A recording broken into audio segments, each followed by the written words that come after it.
Here's Ian Morisson. A ship that travels at 20 knots is considered pretty fast. Double that speed, and you're going faster than the fastest ocean liner in the world. Treble it, and you're talking about the average service speed of the Mountbatten, the world's biggest, newest hovercraft. And that's not a maximum speed, anything like. Maximum is 77 knots, which is equivalent to a land speed of nearly 90 miles an hour. And this means that the journey across the English Channel, which used to take 90 minutes, now takes 35. It's a big craft, this 165-tonner, much bigger than any of its predecessors. This one, the first to go into service, is owned by British Rail's Sea Speed division, who are using it as a car passenger ferry between Dover and Butlin in France. It can carry up to 30 cars and 254 passengers, though if it was required to operate with passengers only, it could be converted to accommodate over 600 of them. For the passengers, it's a new way of travelling. But up here on the bridge, the moment the Mountbatten picks up its skirts and trips daintily out to sea, the problems start for Captain Syring, the commander of the Mountbatten. Captain, what do you really think of this craft? I like it. Handles very well. It does just what I want it to. And as hovercraft go at the moment, I think it has everything that I would want. Do you think it's an economic proposition? Oh yes. They tell us that with 50% load factor we should just break even, and in fact already we are beginning to get above a 50% load factor. Captain Syring, how does this craft compare with other hovercraft that you've commanded?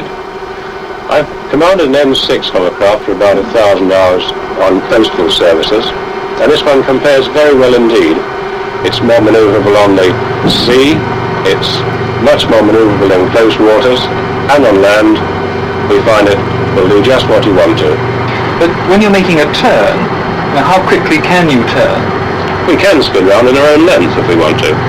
No problem there. Captain, travelling at these very high speeds must raise problems for you. Now, how do you cope with them? It could raise problems, but we don't allow it to. We are travelling at roughly 4 times the speed of the average ship and crossing quite highly trafficked waters. But with the electronic equipment on board, we find, in fact, we don't get these problems. What equipment have you got on board? 2 radar sets, 2 VHF sets, an HF radio, and Decker navigator. The Mountbatten is a landmark in hovercraft history, and not just because of its speed. Up till now, hovercraft have only been used for regular passenger schedules in coastal waters. This one goes to sea. And with its longer, more flexible skirts, it can cope with any weather conditions, though for the sake of the passengers' comfort, it doesn't go out in the really rough weather.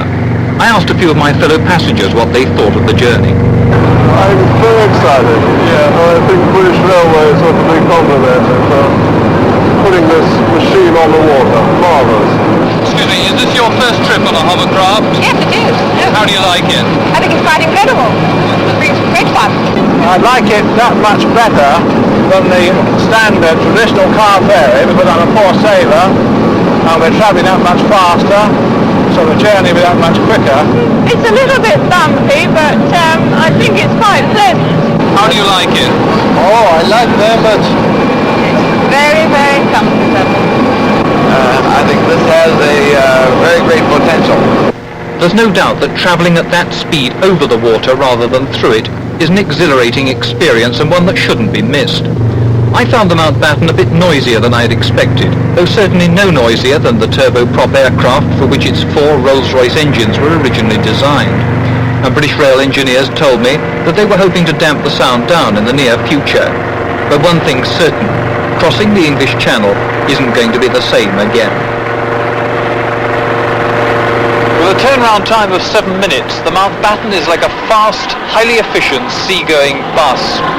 And increasingly, the economics of transport are dictating that faster vehicles carrying more passengers are the way that we're going to be travelling in the 70s and the 80s. The Mountbatten is very much the transport of tomorrow. We shall be seeing more of her. And now from Butlin in France, back to Michael Smee in the studio in London.